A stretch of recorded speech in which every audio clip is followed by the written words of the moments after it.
This week's episode of the HP Outdoors Waterfowl Podcast is proudly brought to you by Quack Rack. Quack Rack is premium decoy and gear hauling solutions for your UTV or boat. 100% American-made front racks, roofs, roof baskets, and rear racks. You can get an inside look by checking out episode 75 of the HP Outdoors Waterfowl Podcast. You can also follow Quack Rack on Facebook and Instagram, and by checking out the hashtag HaulMoreShootMore. Visit quackrack.com today. You are listening to the HP Outdoors Waterfowl Podcast, episode 110.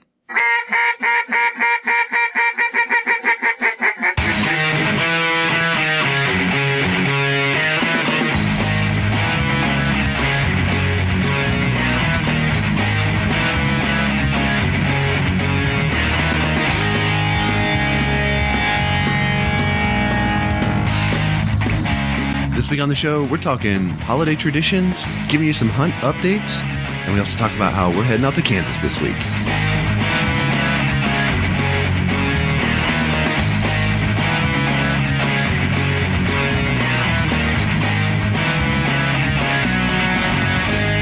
All right. Welcome to the 110th episode of the HP Outdoors Waterfowl Podcast, where your on-demand audio source for all things waterfowl and waterfowl hunting. Check us out at hpoutdoors.com. Head over to social media. You can find us on Facebook, Twitter, and Instagram.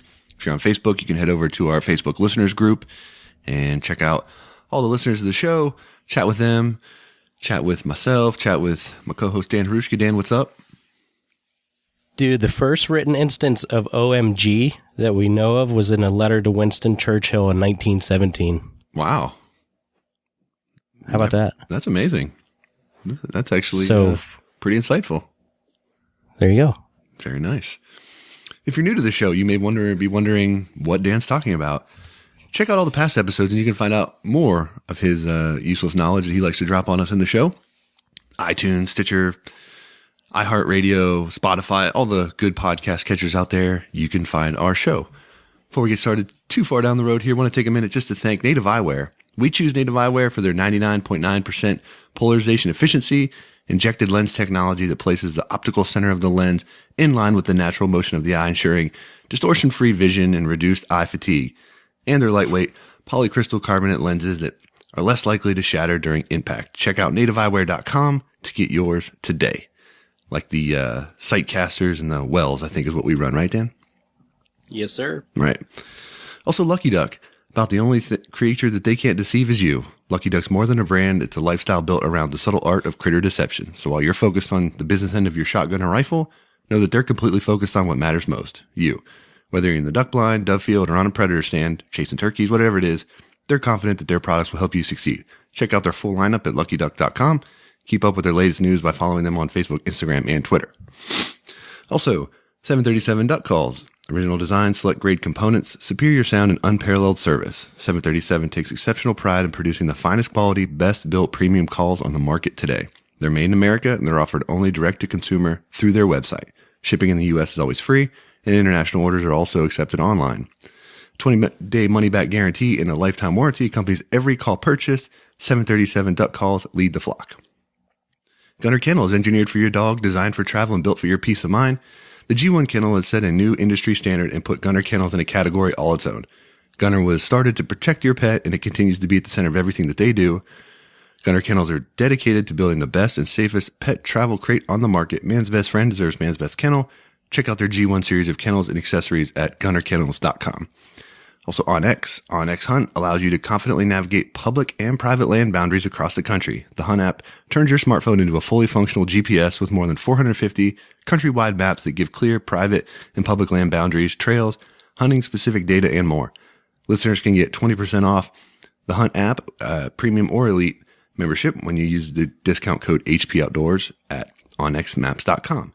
And I know they were for Black Friday running a 30% off discount, so definitely check that out if you're in the market for some OnX. Also, thank you to Camp Chef, Black Rifle Coffee Company, and Big Al's Silhouette Decoys.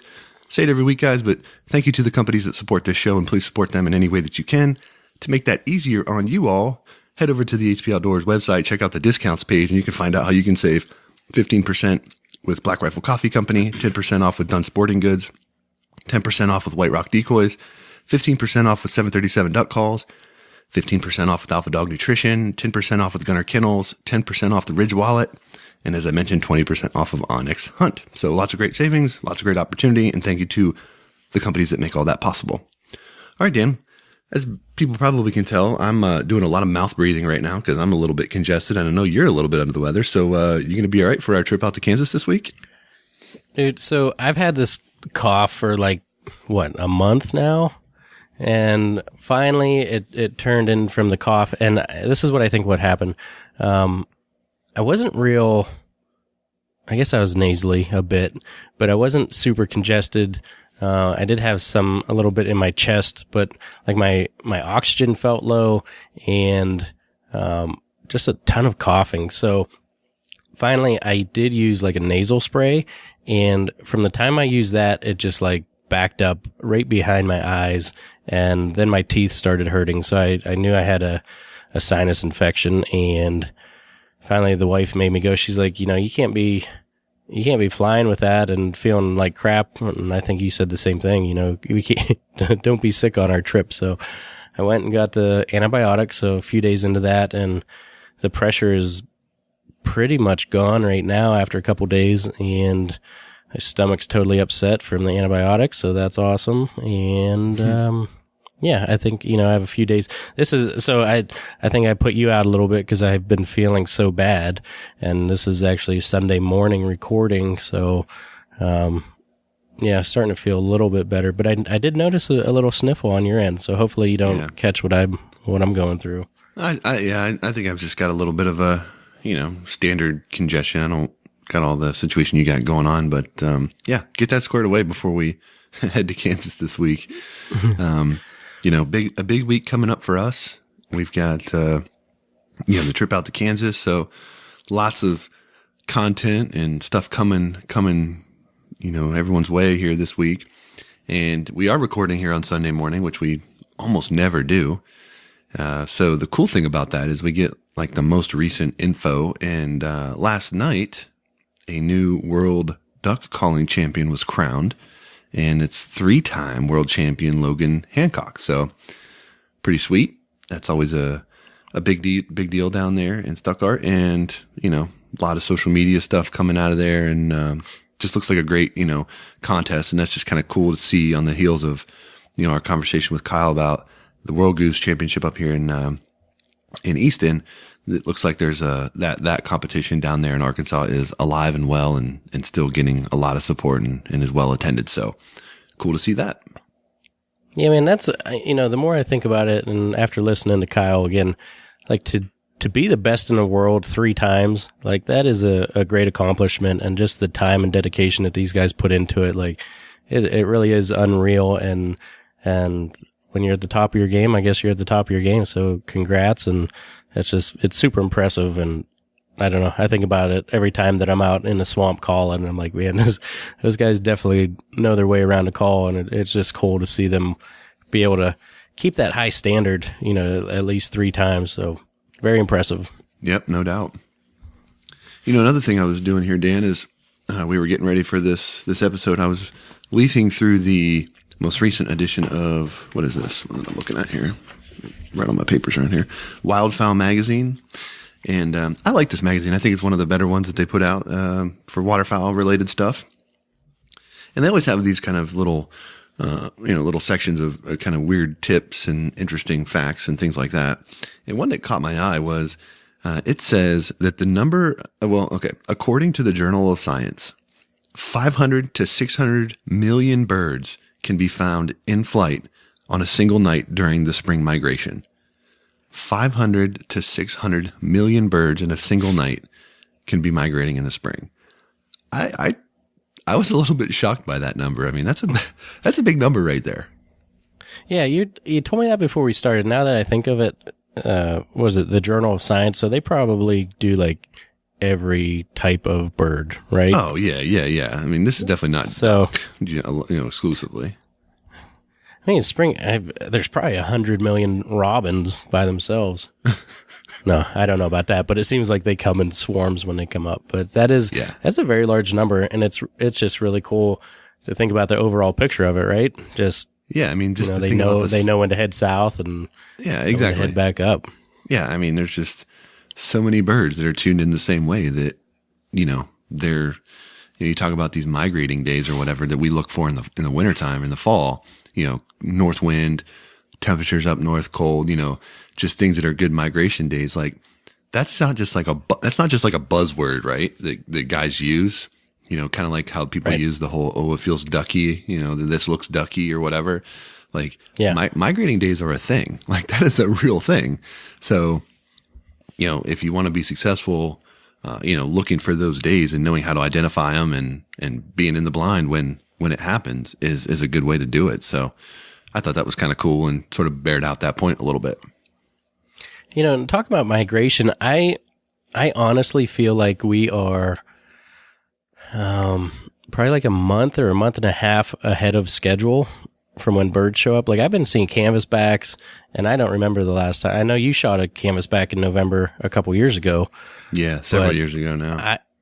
I mean, the numbers that I'm seeing, I've never seen this amount of divers this early in the year. So, I mean, we're talking early or mid-November, and just I'm seeing them everywhere. And a lot of, it's funny to me too, because this year is the most birds that I've seen, and then next year, our mallard limit's getting cut, and there's guys just crushing mallards all over the place around here. So, it's kind of a sad sight to see, to go out on a high like this, and then we'll get kind of get hammered down on next year. But the weather's hasn't been super weird, but just the migration, maybe it's a lot colder up in Canada and it's making them push down. But I've just seen a ton of birds, a lot more than what I usually see, because this is what I usually see in like January when our season is out.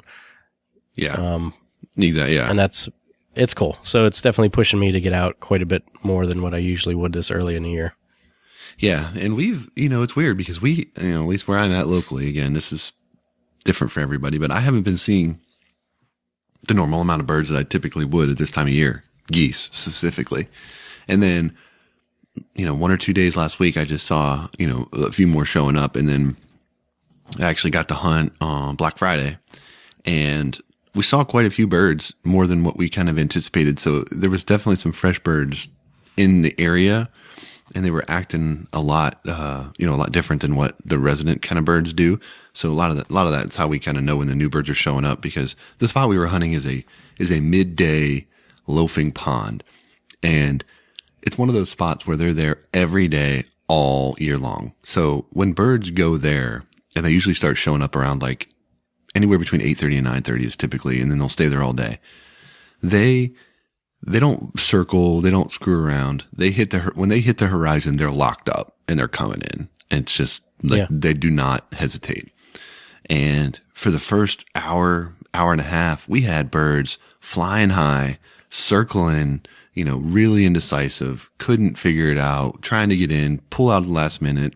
And admittedly, cover isn't as big of a concern typically for us in this spot because, as I mentioned, the birds just lock in there. So as long as you're not standing out on the island, like waving your hands, they're coming in.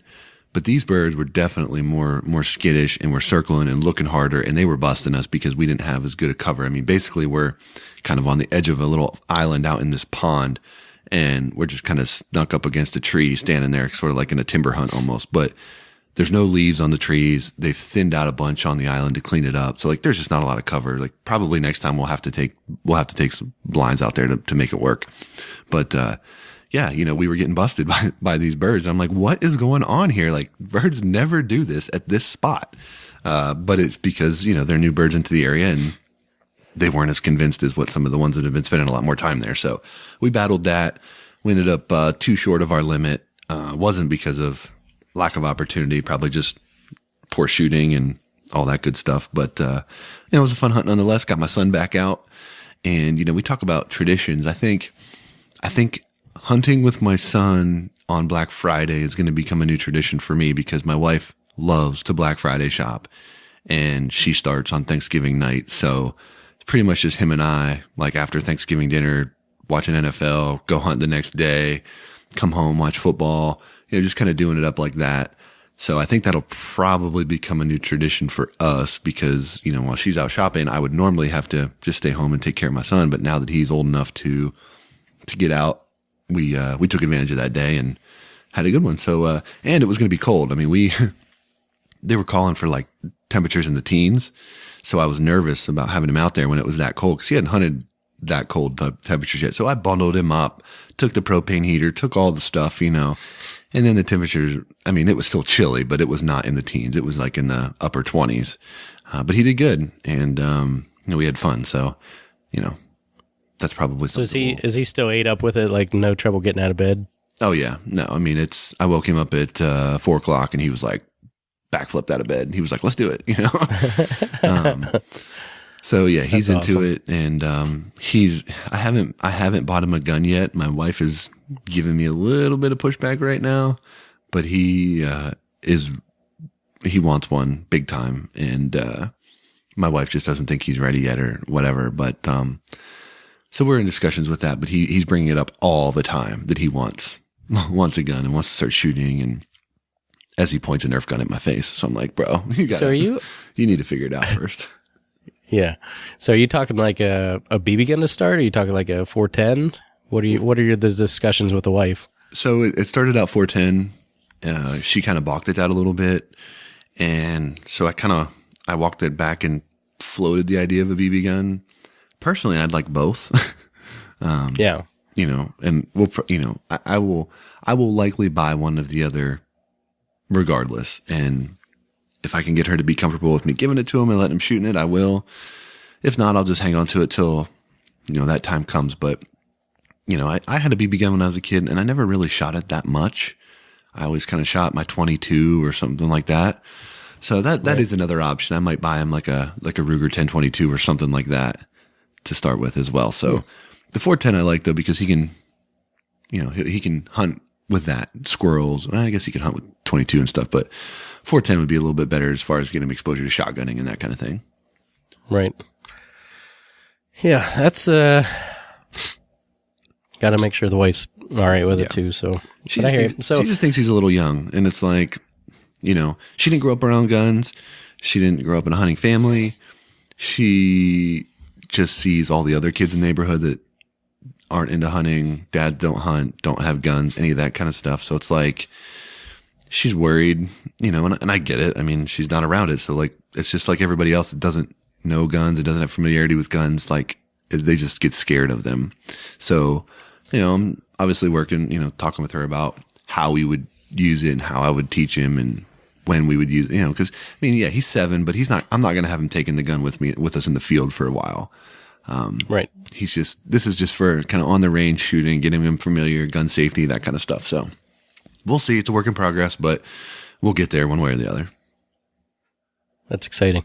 So, you know, we were talking about traditions and whatnot. I think one thing that we always did growing up, my dad would take us out either small game hunting or we would go and fix our tree stands, just make sure everything was right and, you know, our shooting lanes and stuff. That would be like our Thanksgiving before we got home and would eat a giant feast that my mom would make. But now, you know, it's a little different because I'm the one cooking the turkey and we do the whole family thing pretty much the entire day. So this year, you know, we put our tree up in the morning while we were cooking. So we got everything in, putting a tree up and then ate. And then afterwards we kind of decorated it. And that was kind of our Thanksgiving, which was really fun. And the wife really enjoyed it. She's like, you know, the last few years I've been sad because, you know, I've done all the decorating and it was really cool to see that this year and, you know, have the whole family do it.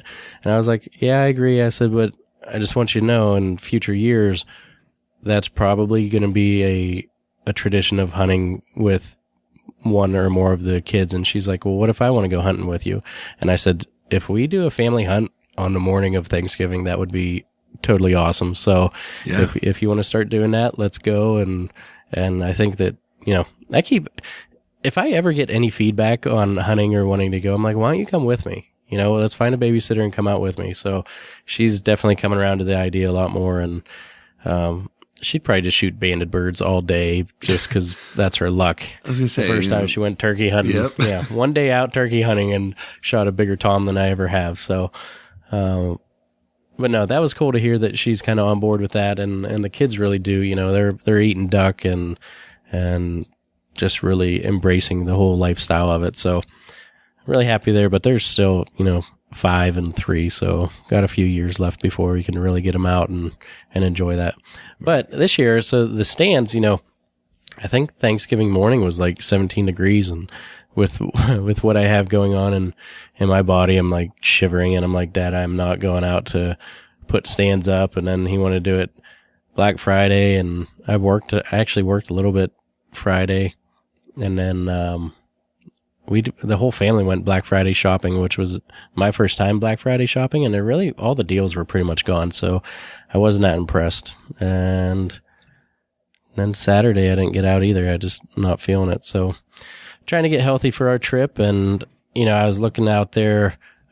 These last couple of days have been like in the 60s, and then I think today they're in the 30s and getting a nice cold front. But then when we get out there again, I think it's supposed to be in the 50s every day. You know, 20s at night and 50s during the day. So it should be comfortable. And now I'm really starting to lay out everything I'm taking, and there's quite a bit of stuff, even though I'm laying stuff out for my brother too. But probably won't need most of the heavyweight stuff that I was thinking I would need. You don't think you'll need that? I don't think so. You know, upper 20s at night or 30s at night and 50s in the day. I'm probably gonna tone it back a little bit. Yeah. You know, it's funny that you mentioned this because I haven't gone in yet and bought my son a bunch of camo stuff yet. So we were hunting on Friday, and it was upper 20s, and I was wearing merino heavyweight base layer, Traverse, and then Dakota vest, and then Hudson jacket. And my son was just kind of in his like snow gear, you know, like snow pants, winter jacket, right? Not camoed up. And when the birds started flaring, I got nervous because they were, you know, it just wasn't what we normally do. So I took my Hudson jacket off and put it over him, and he kind of laid under it like a blanket sort of thing. And so I was out there, and by this point it was probably in the low 30s, but with just merino base, Traverse, and a Dakota vest. And I mean, I was okay. I wasn't like super hot, obviously. I wasn't freezing. I was just okay. Like, you know, I would have liked to have that jacket on, but I didn't need it, kind of thing. I was right on the edge there. So, you know, it's kind of cool. It just sort of, you know, speaks to the power of layering and, you know, that kind of stuff. So, you know, it's one of those things where my tendency is to want to layer a bunch of stuff. And then I get out there and it's like, man, I could have probably not used a layer or two and been just fine. So I'm trying to keep that in mind as I pack for this trip, because as you mentioned, it's like a lot of gear, a lot of podcast equipment, guns, you know, the whole deal. And it's just kind of like, what can I leave here and, you know, be comfortable leaving? Right. And that was, you know, after our episode with that, I talked to Ben, and he said, you know, one thing that you want to make sure you have is your outer layers. Make sure that they're on your carry-on or in your personal bag, because you can always go and get insulation, you know, wherever you're heading out to. But to have your outer layers that you really want to make you feel comfortable, you know, if your bag gets lost or delayed or whatever it is, and you're trying to hunt that following morning, you might want to make sure that you have your outer layers with you. So that was a good tip that he threw in there. He said that we worry too much about what we're taking, but it's kind of what we do. So yeah, I mean, that's the thing though. Like most guys are hunting, you know, they're taking just like you know, camo and their gun and whatever. You know, we're down to like I'm like, okay, you know, I got these microphones and I got batteries for these microphones. I got this recorder and I got SD cards for that recorder and I got this, then I got that. And it's like all these little peripheral things that aren't necessarily immediately critical to the hunt that I'm trying to keep track of. And it's a little more daunting than what I expected. I definitely have got a list going and, you know, trying to make sure that I think that through thoroughly to ensure that I don't get out there and forget something like super important. Yeah. So I'm thinking back, when we recorded with Kyle, that was like a Monday. So I think we had like a week before his episode aired. In that week, I went on a hunt before work that turned out pretty awesome. And the same thing with you. did. I had waders on, and then let me see here, merino, and Naturally. No, you forgot your merino that day. You were talking about did I forget my merino? Yeah, the day you were on Facebook Live, you had talked then about it would have been core heavyweight. Yeah. Core heavyweight. Which and I was shocked. I was like, Dan Marino forgot merino? What in the world? Dude, I've been all over the place last month. So the core heavyweight, and then what is that? The gradient hoodie, I think is what I had on. And then Dakota vest. And that was, I had my Hudson right there, and that was in the 20s, and I didn't even touch the Hudson. So same thing, as long as you're out of the wind a little bit, depending on what kind of wind breaking material you have on, you're pretty comfortable in that temperature range. But yeah, so I should have probably went live, but that, again, my phone, once you get out in that temperature, it drains it pretty quick. So I think that was like a 50-minute video, and I was down to like 3% when I turned it off. Yeah, so I shot a black duck, a stud black duck, which I made a video on freezing it for the taxidermist. And then a hen mallard, and then a banded mallard on when I was live, about 13 minutes into it.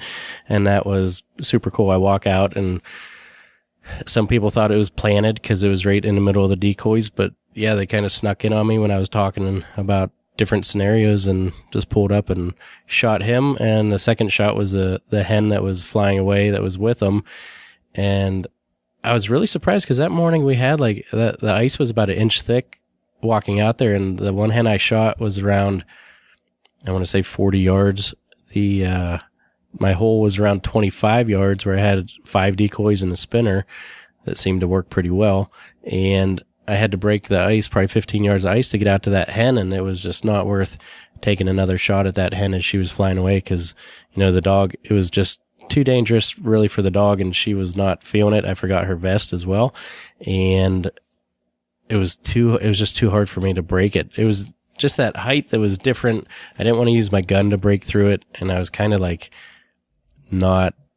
it wasn't perfect to lift my knees up through because it was too thick and just like right mid thigh. Yeah. So, I kind of did like a reverse donkey kick, if you could imagine. Like I turned backwards and I can imagine.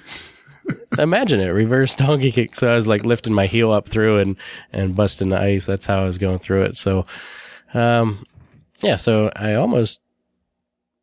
think I would have taken another shot at that hen if I knew I could get to it easy. But yeah, for a pre-work hunt to have a stud black duck and a banded mallard, I'd do that every day if I could. Heck yeah. That was awesome. I was watching that day and honest to God, like I could not believe when you walked out there and you grabbed that duck and it was banded. I was like immediately on the group chat. I'm like, oh my God. OMG, like just in nuts. Winston Churchill, 1917. Yeah, just crazy. That was awesome, but very cool. That was fun. Yeah. So then I got on one more hunt since then, and it was a diver hunt. It was the first time I really set out a diver rig, and like I said, we're seeing a lot of good diver numbers. We went and got set up, and we ended up killing a hen ruddy, a hooded merganser, a really nice hooded merganser drake, and a female, and then a Canada that was flying over. Kimber made great retrieves on all of it. It's funny because this Canada goose, when I shot it, it was probably out like 50 yards, and the head was still up. And I probably should have taken another shot to try and finish it, but I didn't. So Kimber goes out, and the thing starts like swimming away. And Kimber, she still runs pretty good, but her swimming is slowing down. She finally catches up to this goose, and the goose is, kind of trying to give it to her a little bit, just not having it. I've never seen her do this before, but there were 4 different times where she put her head underwater and held that goose underwater while she was swimming back. And I've never, in 9 years that I've had her, I've never seen her do that. And when she got back, I I grabbed the goose by the head, and she would not let go of this thing. Like it must have made her so mad, but she would not let go of the wing, and she's like trying to drag it back. Finally, I yelled at her, and she let go of it.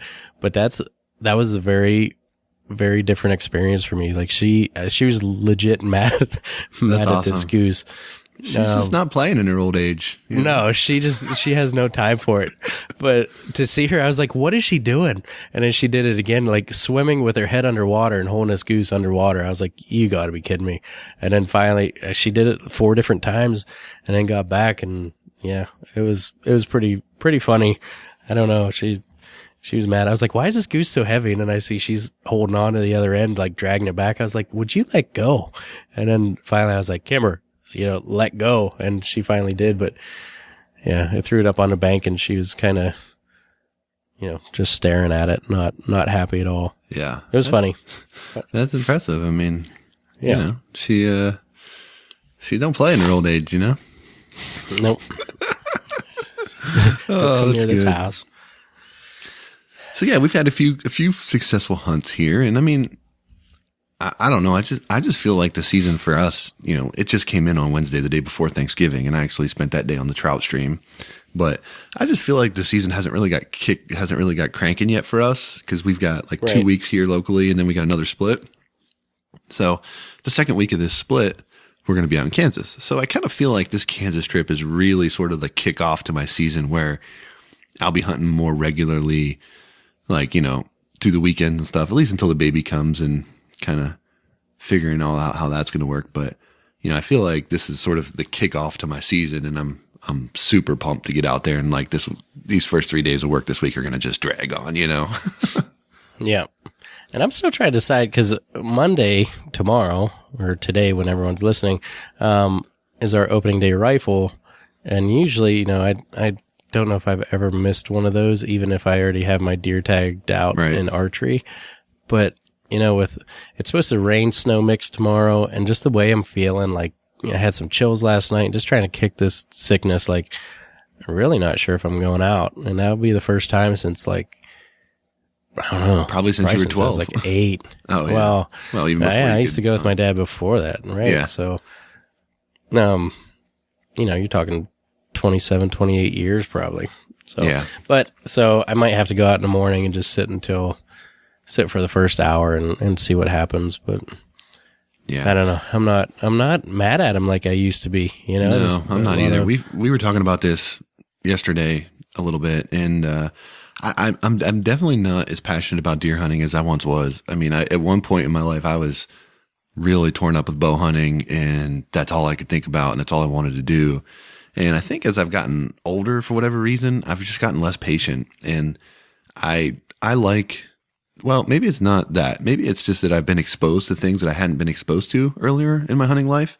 So, I mean, I'm finding that more interactive, more aggressive style of hunting scenarios is what I like. I want to be like, I could pick, I would still like deer hunting with a rifle, because, there's more action. You can get down, there's more walking, kind of like, in PA, we drive deer, I mean, a lot of people do.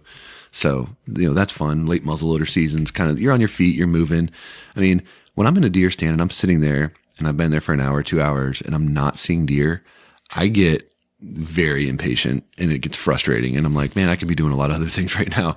And I'm like, where at one point I used to be able to just unplug and kind of just sit there and enjoy the quiet and, just being away from stuff and hunting.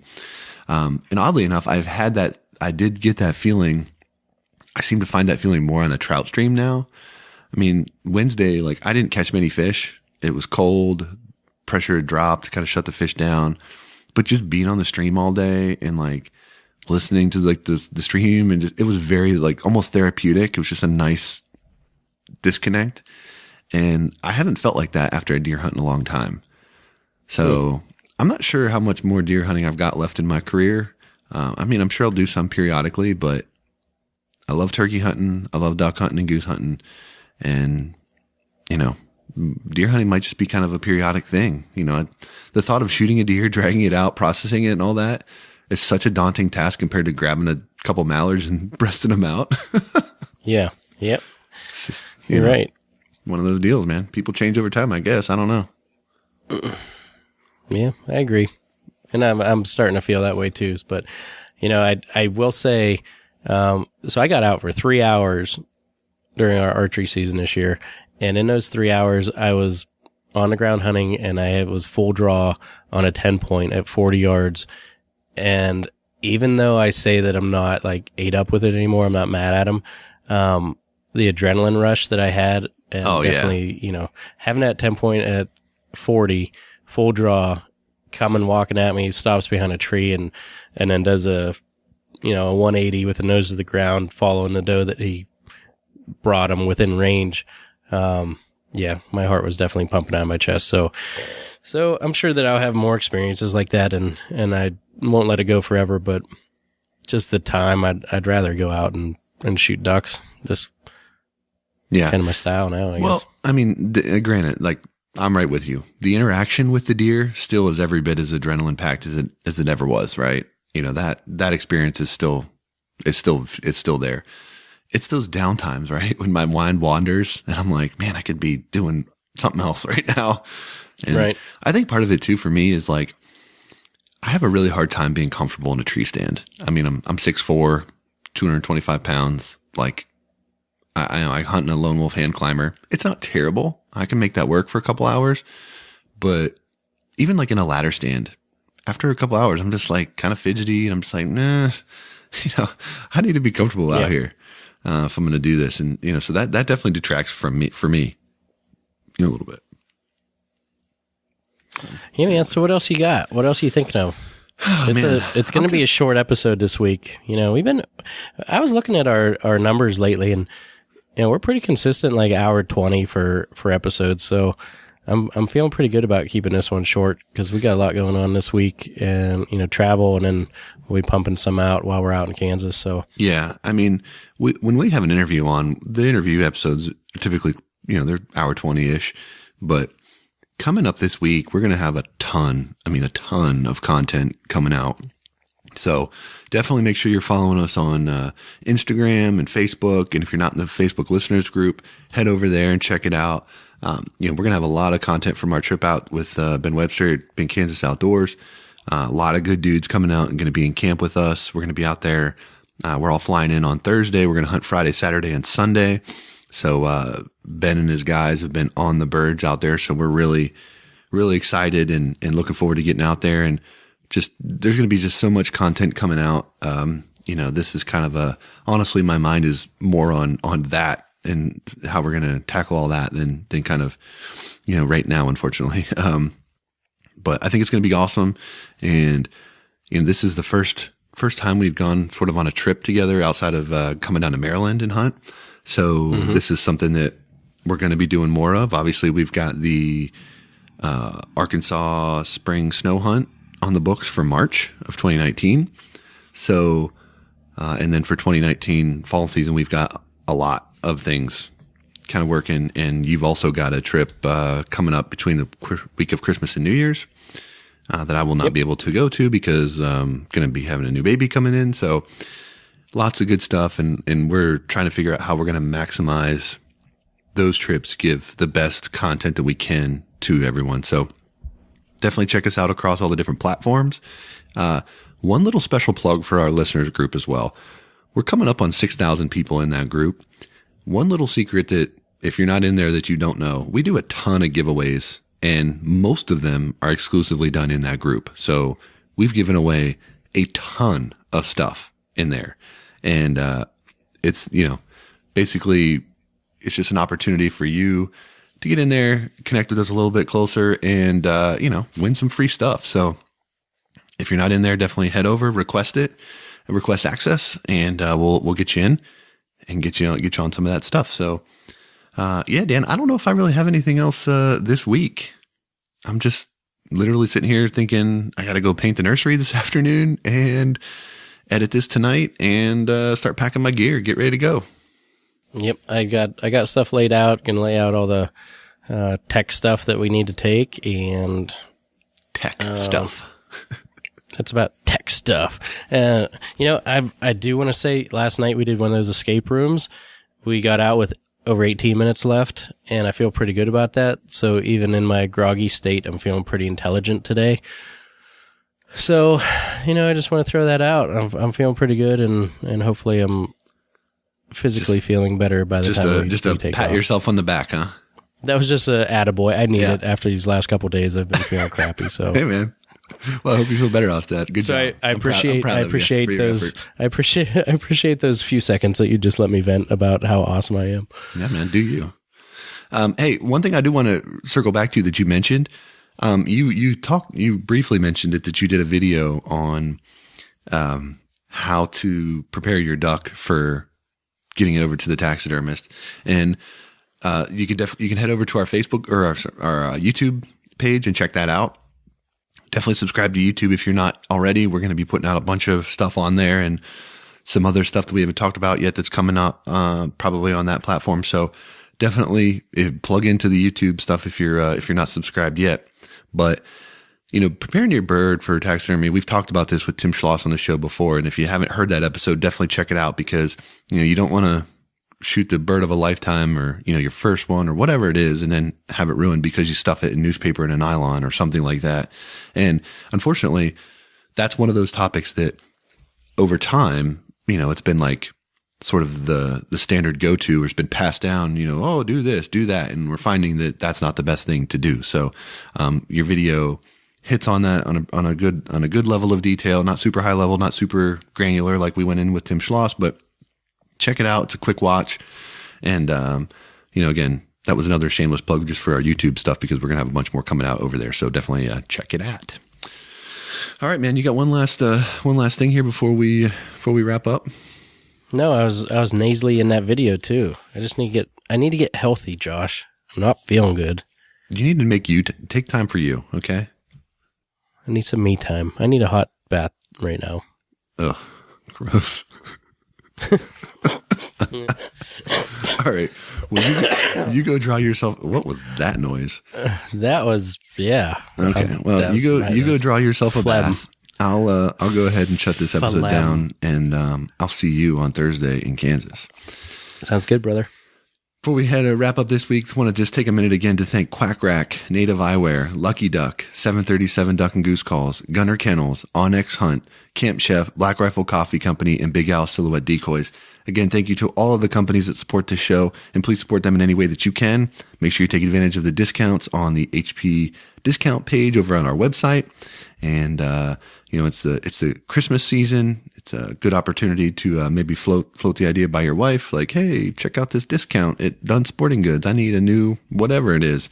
Make it easier on the ones around you to get you the stuff that you need, and help you be a little bit more successful in the field. All right, that does it for episode 110. Appreciate you all stopping by the show this week, and we look forward to bringing you new content this coming week from our trip in Kansas. Make sure you're plugged into iTunes, YouTube, Instagram, and Facebook. Get all the updates as it's happening out there. Get all the live content we got coming to you, all the great stuff. We love 5-star rating and reviews on iTunes. It helps waterfowl hunters just like you find our show. Until next week, for Dan, I'm Josh. Take care.